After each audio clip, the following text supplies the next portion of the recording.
Bon, après avoir vu donc une vidéo qui calculait calculait la vitesse linéaire de la Terre sur son orbite autour du Soleil, sachant que la distance moyenne qui nous sépare de notre étoile est d'environ 150 millions de kilomètres, c'est-à-dire 150 gigamètres. 150 gigamètres. Bon, ceci c'est une distance qui n'est pas tout à fait exacte, vous l'aurez compris. Alors, cette fois-ci, je vais calculer par une seconde méthode la masse du Soleil, mais avec l'unité astronomique. L'unité astronomique. En utilisant, je vais calculer la masse du Soleil en calculant au travers de l'unité astronomique. Alors, je vous rappelle que, comment j'avais fait, j'avais calculé la vitesse circonférentielle qui valait 2 pi sur t, 2 pi r sur t. J'avais la vitesse circonférentielle. Une fois que j'avais la vitesse circonférentielle, je calculais l'accélération centripète. Une fois que j'avais l'accélération centripète, mais euh, je pouvais trouver la masse du Soleil. Une fois que j'avais l'accélération centripète, je pouvais trouver la masse du Soleil par la formule ici. Bon, ça, allez voir la vidéo, j'ai tout expliqué là-dessus. Mais j'ai utilisé comme distance rayon Terre-Soleil, j'avais utilisé 6500 km, mégakilomètres. Ce qui fait dire, méga c'est 6500 millions de kilomètres. 6500 millions de kilomètres. Pour aller au Soleil, il faut 6500 millions de kilomètres. Donc, vous faites 1 million. Quelque part, c'est pas si loin que ça. Hein. C'est pas si loin que ça.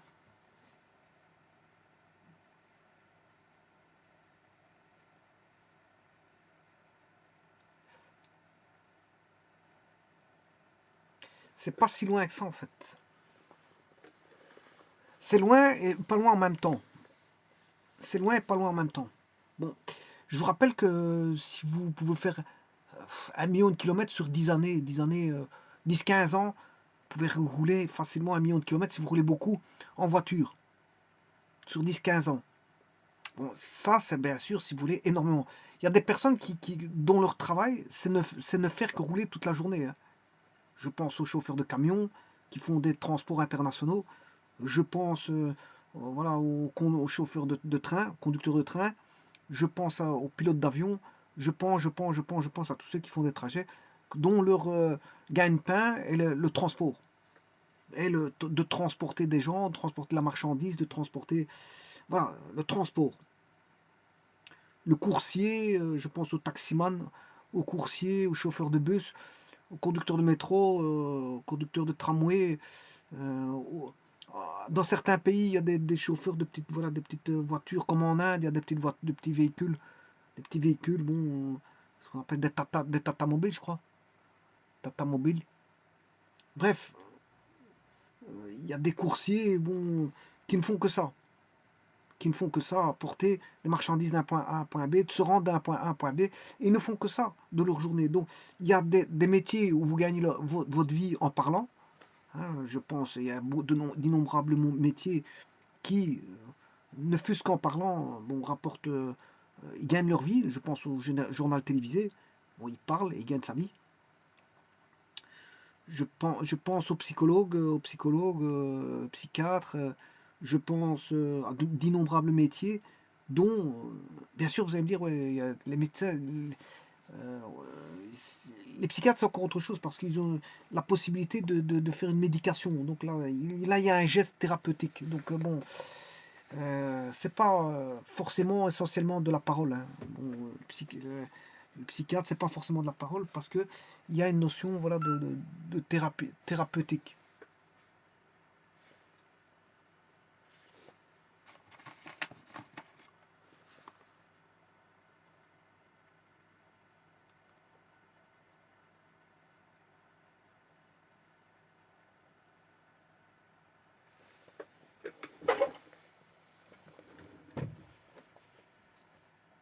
Je m'excuse, je m'absente de petites secondes. Je vous remercie.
Bon, je disais qu'il y a d'innombrables métiers qui gagnent leur vie par la parole, mais il y a d'innombrables métiers qui gagnent leur vie par le transport. Vous aurez compris ça. Bon, on peut classifier d'innombrables métiers dont la parole est le gagne-pain, d'innombrables métiers dont le transport est le gagne-pain.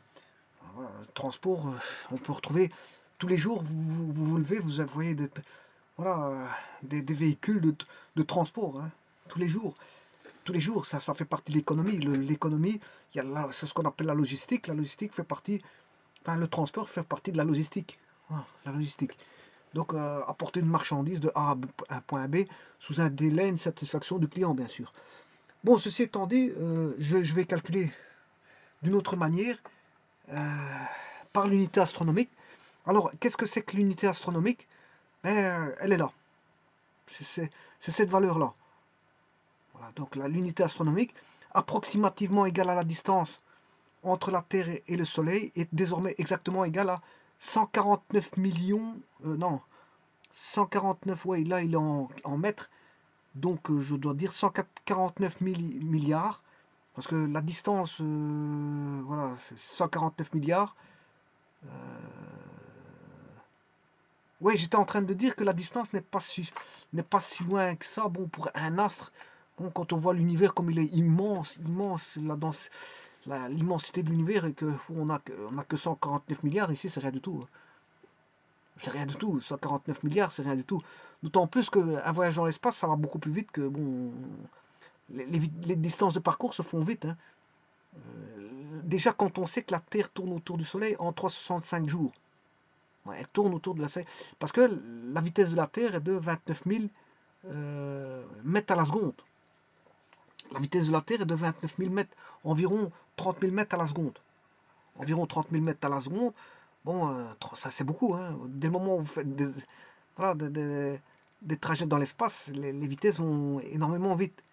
Elles vont énormément vite. Pourtant, l'astre il pèse 5 fois 10 exposant 24 kg. Voilà, et ça tourne énormément vite. Oui, c'est comme ça. C'est comme ça dans l'espace, ça tourne énormément vite.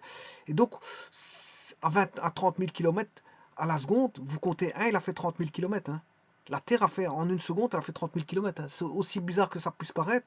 Vous comptez 1, ben voilà, en une seconde, elle a fait 30 000 km. Voilà.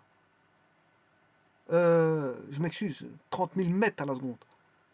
Vous comptez une seconde, elle a fait 30 000 mètres. Vous comptez 2, elle a fait 30 000. Donc, voilà qu'en parlant, ben, j'ai déjà passé 10 secondes, et ben, vous faites 30 000 mètres fois 10, elle a fait 300 000 mètres. Elle a fait 300 000 mètres.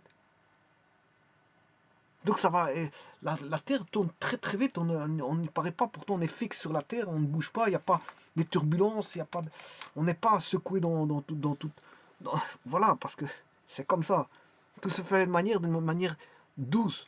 La Terre tourne très vite, mais d'une manière douce, on ne voit rien qui s'arrache de la Terre. Il n'y a pas d'incident, pas d'accident, parce que c'est un phénomène naturel qui s'inscrit dans un équilibre, dans un système d'équilibre, où tout se passe dans le meilleur des mondes, on va dire, dans le meilleur des mondes.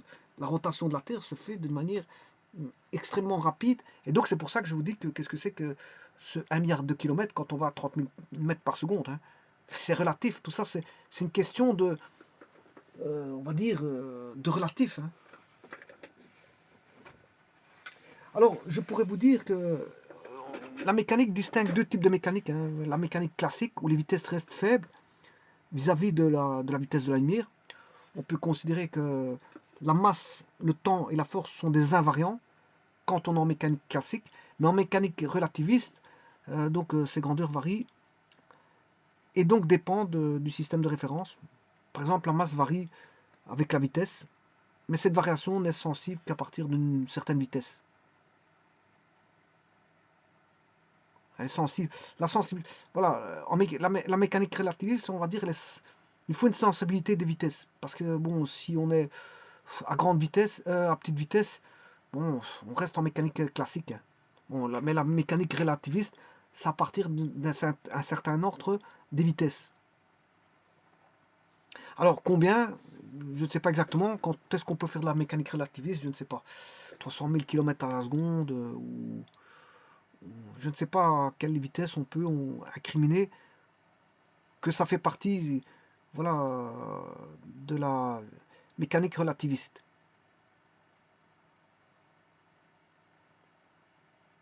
Donc, il y a le point de vue de la mécanique classique, le point de vue de la mécanique relativiste, mais quand les astres, enfin, quand on a des vitesses hyper rapides comme ça, bon, s'il y a un ordre de grandeur pour lequel on peut considérer qu'on a affaire à la mécanique relativiste. Bon, mais sachez que 30 000 mètres à la seconde, ouais, 30 000, d'ailleurs je ne me rappelle même plus, ben, je l'ai ici dans mon calcul, hein, parce que peut-être que je raconte une bêtise, mais la vitesse, j'avais calculé la vitesse, voilà, ben elle est là, c'est 30 000 mètres à la seconde.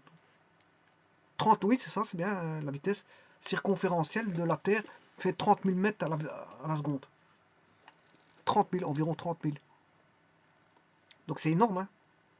Donc 30 000, vous comptez dans une heure, ça fait 30 000 fois 60 secondes, vous allez voir la distance parcourue. Donc c'est relatif, on peut pas, il ne faut pas voir la vision des choses comme si on était en voiture à 100 km/h, hein, ça n'a rien à voir, extrêmement rien à voir. Voilà. Autant la Terre est immense, elle va très vite, autant je veux dire, elle va parcourir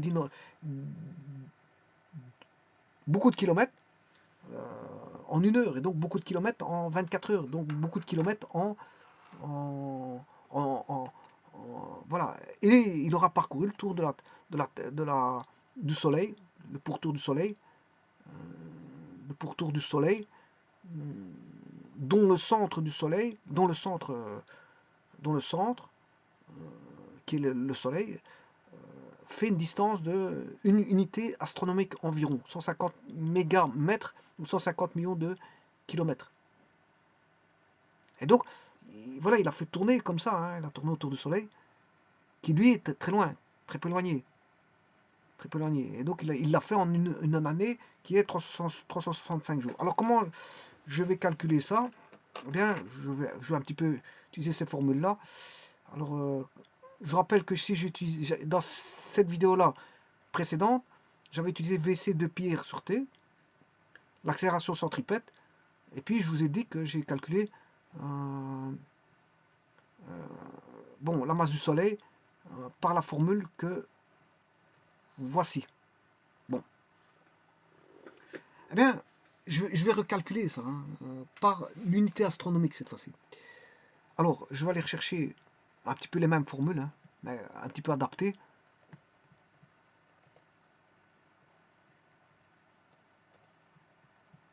Mais cette fois-ci, je vais utiliser l'unité astronomique. Unité astronomique. Donc, qu'est-ce que je vais faire? Je vais prendre donc la force de gravitation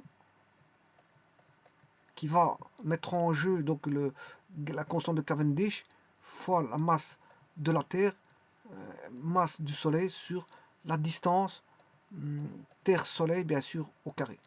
Bon, alors je vous ai dit que je vais utiliser l'unité astronomique, ça va être l'UA carré. Je vais utiliser l'UA, l'unité astronomique carré. Alors ça, c'est la force de gravitation universelle, et je vais utiliser bien sûr la force qui équilibre la force de gravitation universelle, c'est la force centrifuge. Alors la force centrifuge, c'est la masse de la Terre fois la vitesse circonférentielle de la Terre, au carré bien sûr, sur le rayon qui lie la Terre au Soleil. Donc c'est-à-dire le rayon Terre-Soleil, ou si vous voulez, la distance Terre-Soleil qui est une unité astronomique. Qui est l'unité astronomique. Qui est l'unité astronomique. Alors, il y a un équilibre entre la force de gravitation et la force centrifuge, donc je peux égaler ces deux termes. Masse de la Terre sur VC carré sur l'unité astronomique. Ça va se simplifier par la masse de la Terre et je peux trouver la masse du Soleil. Bon, tout d'abord, V carré. Bon, je vais d'abord mettre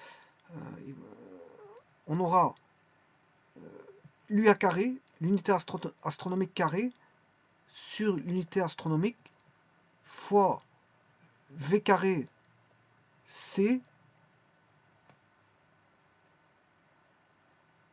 ouais, ben, il faut que je divise par 1 sur gamma. Voilà. J'aurai ça. Bon, UA carré sur UA, UA carré sur UA, ça fait UA. Donc, j'ai l'unité astronomique au numérateur. L'unité astronomique est au numérateur. Le gamma, il est au dénominateur. Et le V carré VC, bon, je vous rappelle que VC, c'est 2pi R sur T. Alors, le R, c'est distance Terre-Soleil, ce qui veut dire qu'on aura 2pi UA. 2pi UA sur T. Donc, le VC, c'est égal à 2pi UA, bien sûr au carré, le tout sur la période de révolution de la Terre. Alors, je peux prendre 24 heures ou 23 heures et des. 23h56, je crois. Alors, je vais développer ça, ce qui va donner 2 au carré.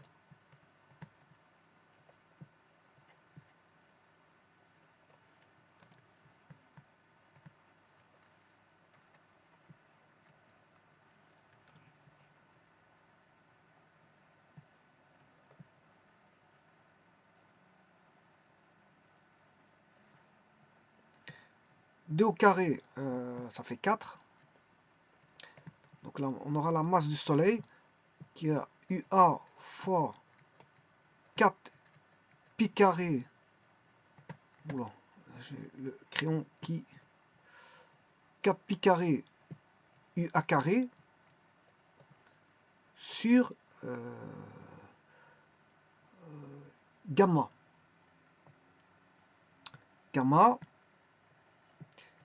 T carré. Donc UA fois UA carré, ça fait UA cube.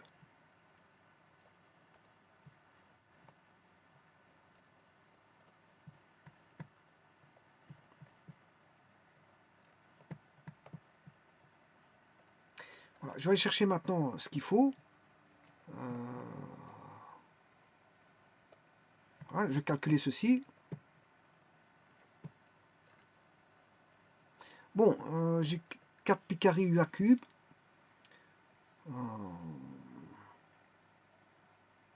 La révolution, il faut que j'aille chercher la révolution. La révolution, je peux le mettre en 24 heures. Ou si je vais faire tout d'abord mémoire clear, j'ai plus besoin de tout ça. Mémoire clear, je vais mettre tout à 0. La révolution, normalement, c'est 365 fois 24 heures. Normalement, c'est 23 heures, c'est 56 fois 3600.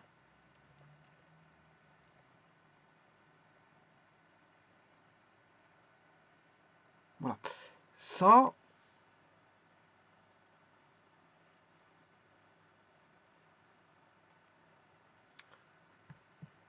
je vais mettre comme ceci. Il est au dénominateur, donc je vais faire une inversion. Est-ce qu'il n'y a pas moyen de faire un inverse?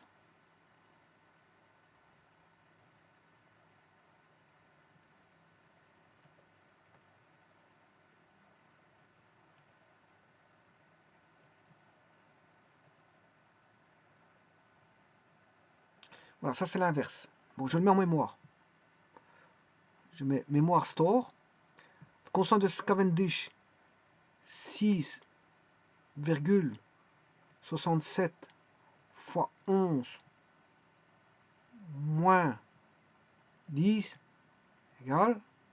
Je vais l'inverser. Bon, je ne sais pas s'il y a un inverse ici, XY.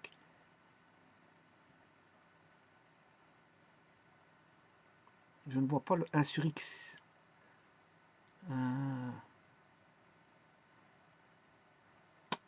Il doit y être, mais bon, je ne le vois pas. Ah, il est là. Il me semble qu'il était là. Il est là. 1 sur X.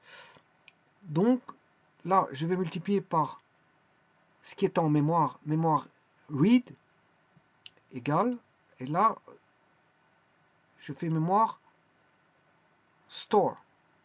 Je mets en mémoire. Maintenant, je vais faire 4 fois pi. Pi, je vais mettre au carré. Voilà, on doit obtenir, voilà, c'est 39, c'est bien, 3,9 fois 10 exposant 1. 4 pi carré fois, voilà, je vais multiplier ça, c'est le numérateur, fois mémoire read égale, je mets mémoire store. Donc maintenant, il ne me reste plus qu'à aller chercher l'unité astronomique et le mettre au cube. J'ai tout. J'ai calculé, j'ai 4 pi carré sur gamma t carré, tout ça c'est calculé. Il ne me reste plus que à multiplier UA au cube. UA au cube. Donc je vais aller chercher UA. Voilà, il est là.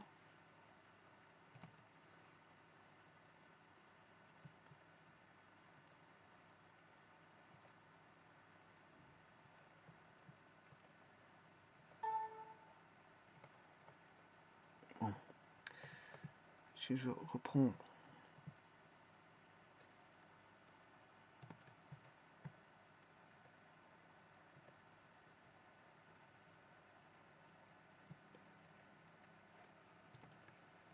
Voilà. Alors, oui, je me demande s'il n'était pas en mètres là. Il est en mètres, c'est bon. Alors, ça, je vais mettre au cube. Le cube. Je multiplie par mémoire read égale.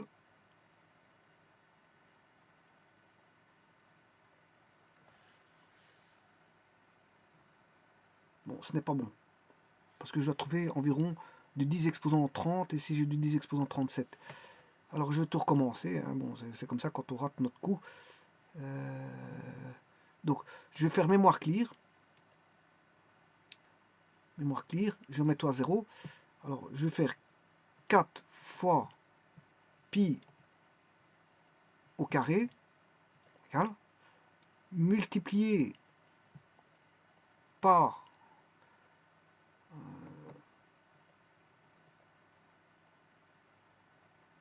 au cube, égal, voilà, ça c'est, ça doit être ça, ça c'est bon, divisé par 6,67 fois 1,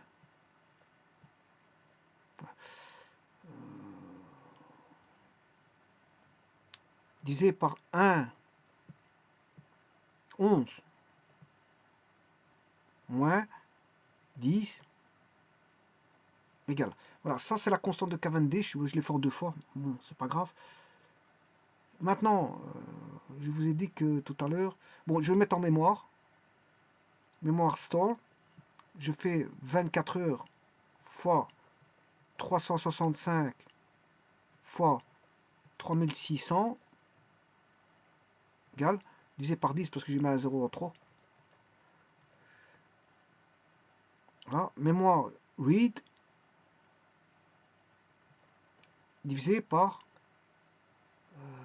ouais, j'ai fait une bêtise. Bon, je vais recommencer à 0 ici. Bon, donc je vais recalculer 365 fois 24 heures fois 3600 secondes. Voilà. J'inverse. Et là, je peux multiplier par mémoire read. Tiens, 10 exposant 37, c'est étrange.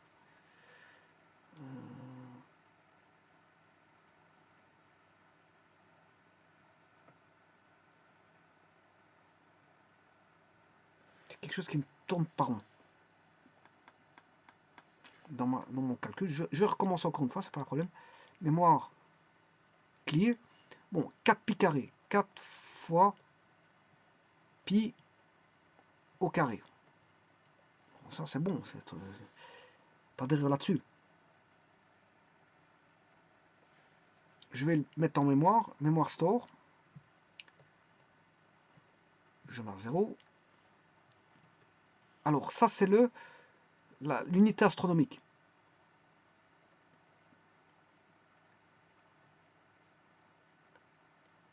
Voilà, l'unité astronomique. Je vais le mettre au cube. Égal.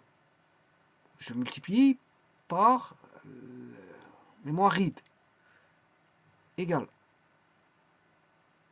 Là, je store. Je l'emmagasine.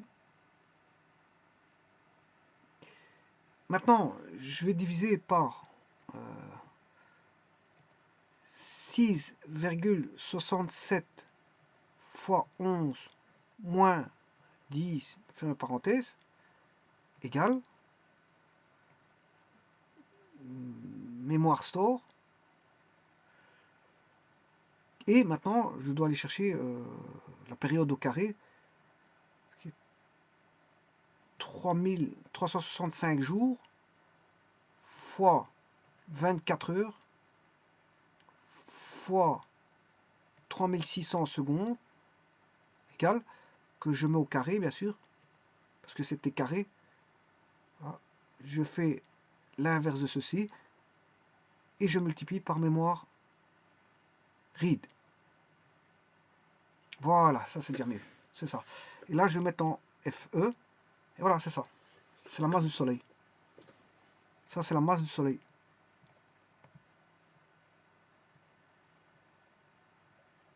Donc, j'ai fait qu'appliquer la formule là. Cette formule-là.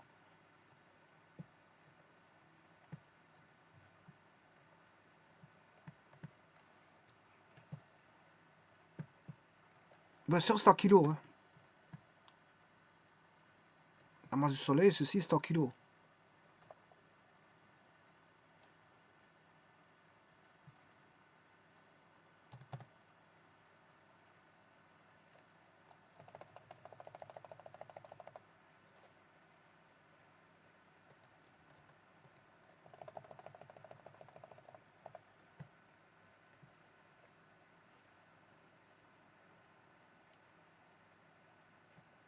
Voilà.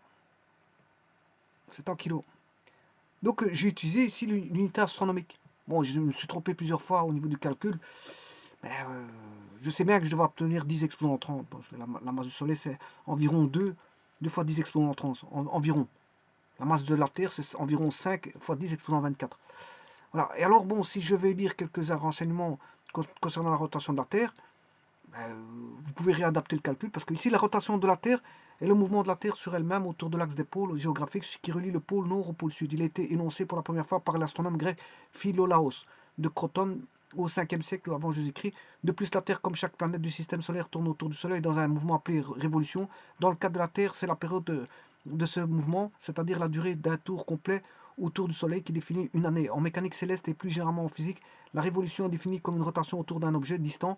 Le mouvement rotatif de la Terre autour du Soleil est souvent appelé translation. Cependant, ceci constitue un abus de langage. Un mouvement de translation déplace tous les points d'un objet géométrique de la même distance, selon la même direction et dans le même sens, ce qui n'est pas le cas de la Terre. Ce mouvement orbital est bien différent de la rotation terrestre dont il sera question.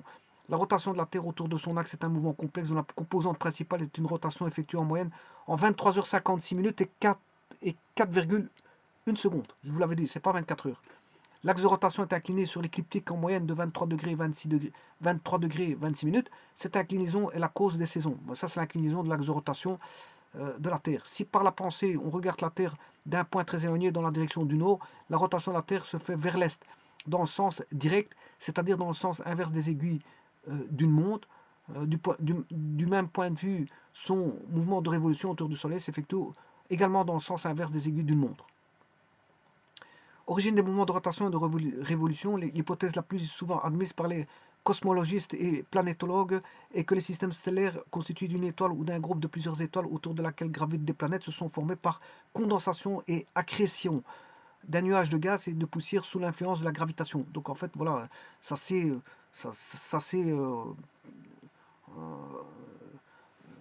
tout a été agglutiné par gravitation pour former de la matière, si vous voulez. Donc il y a une concentration de matière.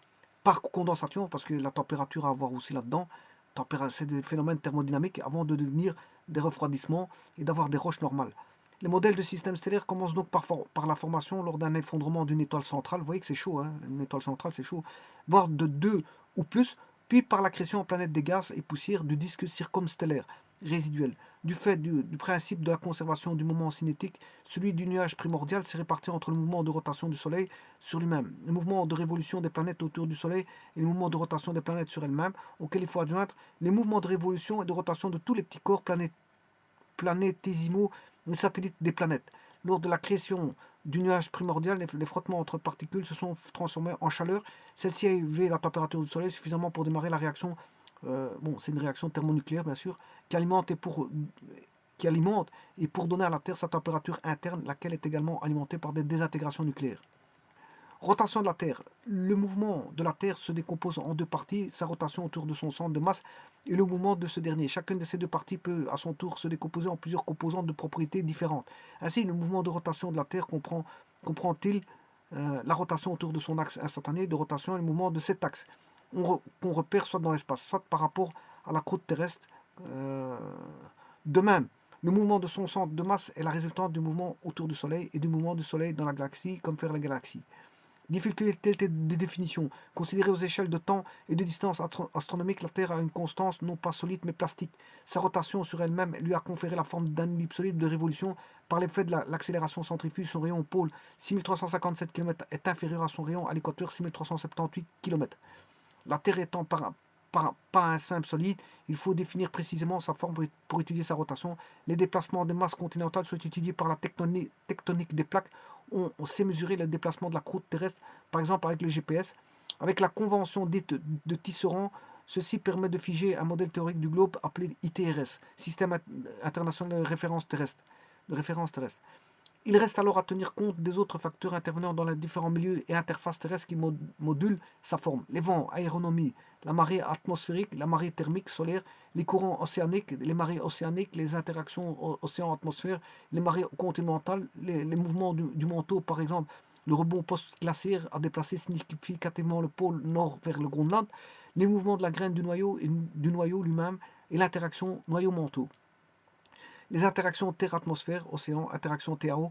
Par exemple, l'attitude de Brest varie beaucoup et celle de Rennes beaucoup moins. La Terre ainsi solidifiée par ces différentes réductions, on peut étudier l'action des astres sur ce solide, voire angle de l'air et rotation synchrone. Composant du mouvement de rotation, la rotation de la Terre est un mouvement complexe résultant de la superposition de trois mouvements, la rotation propre et la rotation de la Terre autour de son axe. L'axe de rotation de la Terre est l'objet de rotation dans un référentiel galiléen. Cet axe demeure incliné d'un angle constant par rapport à l'écliptique, mais décrit un cône d'axe perpendiculaire à l'écliptique. Ce mouvement de l'axe de la Terre est appelé précession des équinoxes. Le mouvement de rotation de l'axe de la Terre est lui-même affecté d'oscillations périodiques appelées nutations. Une image du mouvement de rotation complexe de la Terre est donnée par une toupie lorsque celle-ci ralentit du fait des frottements. L'axe de la toupie commence à tourner, cette rotation est elle-même affectée d'oscillations. Mouvement de rotation de la Terre autour de son axe. Dans un repère galiléen lié à la sphère des fixes, la Terre tourne autour de son axe d'ouest en est dans le sens direct, c'est-à-dire dans le sens inverse des aiguilles du monde, vu d'une distance éloignée dans la direction du nord. Dans ce repère, une rotation complète s'effectue en moyenne en un peu moins de 86 164,1 secondes, soit 23h56 minutes 4,1 secondes, jour stellaire.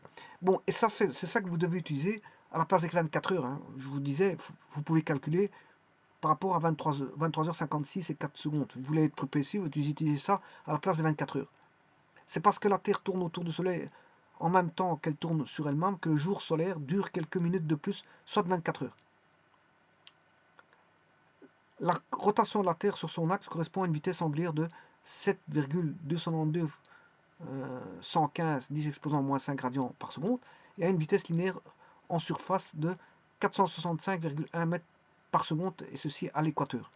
Comme la Terre n'est pas rigoureusement un solide indéformable, la vitesse de rotation angulaire doit être soigneusement définie par les géodésiens et les astronomes. Sa mesure est opérée par le Service international de rotation terrestre et des systèmes de référence, International Earth Rotation and Reference System Service, IERS, qui met en ligne ses résultats en particulier Earth Orientation Center de l'IERS, basé à l'Observatoire de Paris, fournit les variations de la durée du jour sur son site web.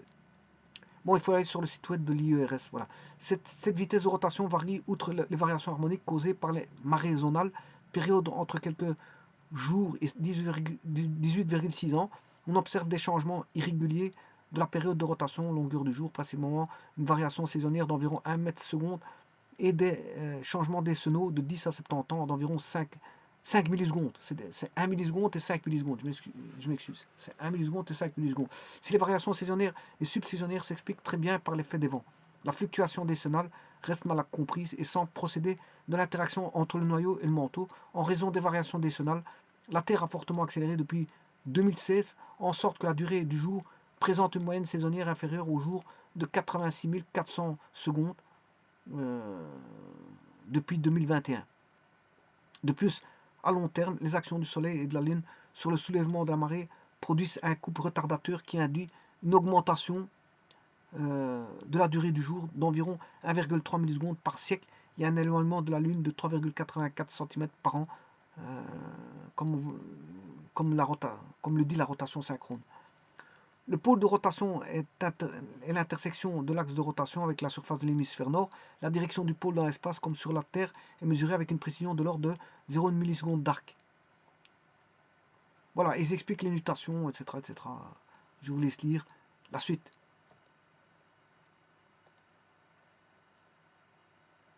Voilà, donc vous voyez que c'est quelque chose de quand même complexe, hein. C'est pas si évident que ça. D'ailleurs, il y a des choses qu'ils ne savent pas encore et qui sont en train de rechercher, mais voilà, il y a beaucoup de paramètres qui sont variables. La Terre est quelque chose de mouvant dans tous ces paramètres.